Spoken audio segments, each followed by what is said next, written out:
இளையராஜா இப்போது தமிழ்நாட்டின் பெருமையை லண்டன் வர கொண்டு சென்றிருக்காரு. சமீபத்தில் தான் சிம்பொனி இசையை லண்டனில் நடத்தி காட்டி மிகப்பெரிய பெருமையை சேர்த்திருக்காரு. திரையுலகில் பலரும் அவர்களுடைய வாழ்த்துக்களையும் அன்புகளையும் கொடுத்துட்டு வராங்க.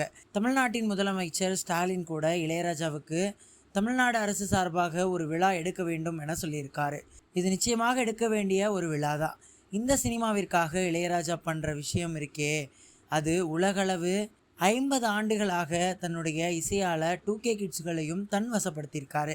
ஆனால் இப்போது புதுசாக வந்த இசையமைப்பாளர்கள் இசைக்கும் இசை கேட்கும் அளவுக்கு இருக்கிறதா என்றால் இல்லை. இடையிடையே புரியாத சில வார்த்தைகளை போட்டு மக்களை குழப்பிட்டு வராங்க. இந்த நிலையில் இயக்குனர் ரங்கராஜ் தயவு செய்து இளையராஜா இந்த மாதிரி இசையமைப்பாளர்களிடம் போட்டி போட வேண்டாம், அவர் பேசாமல் ரெஸ்ட் எடுக்க வேண்டும் என சொல்லி ஒரு பேட்டியில் சொல்லியிருக்காரு.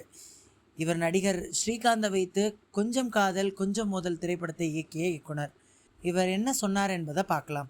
இளையராஜா மியூசிக் நிறுத்தினால் கூட நன்றாக இருக்கும் அப்படின்னு தோன்றுது. ஏனெனில் இப்போது வெளியாகும் மியூசிக் எல்லாம் கிராமத்து பாஷையில் சொன்னால் சல்லித்தனமாக இருக்குது. ஏனென்றால் இப்போது மியூசிக் ப்ரொடக்ஷன் தான் நடந்து கொண்டு இருக்குது. மியூசிக் கிரியேஷன்ஸ் இல்லை. இந்த ஃபிலிம் மியூசிக் இப்போது வேறொரு ரூபத்தில் போய் கொண்டு இருக்குது. முக்கால்வாசி டிஜிட்டல் மயமாக மாறி வருது. இதை சொல்லலாமா அப்படின்னு எனக்கு தெரியலை. உள்ளபடியே இப்போது உள்ள ஃபிலிம் மியூசிக்கு இளையராஜா சார் தேவையில்லை என்று தான் தோன்றுது. இப்படி ஒரு சூழ்நிலை வரும்பொழுது தான் மிகவும் வருத்தமாக இருக்குது. ஏனெனில் அவரை விட மியூசிக்கில் ஜீனியஸ் என யாரும் கிடையாது. அவர் இந்திய அளவில் மிகவும் பாப்புலராக இருந்து இப்பொழுது அகில உலகத்தில் பாப்புலராக கூடிய ஒரு இடத்திற்கு போயிட்டார். உதாரணமாக கிரிக்கெட்டர்ஸ் ரிட்டையர்ட் ஆகிறேன் என சொல்கிறாங்க இல்லையா, அதே போல் இவரும் சொன்னால் நல்லது என எனக்கு தோன்றுது. இவருடைய இந்த திறமைக்கு ஃபிலிம் மியூசிக் எல்லாம் லாயக்கே இல்லை.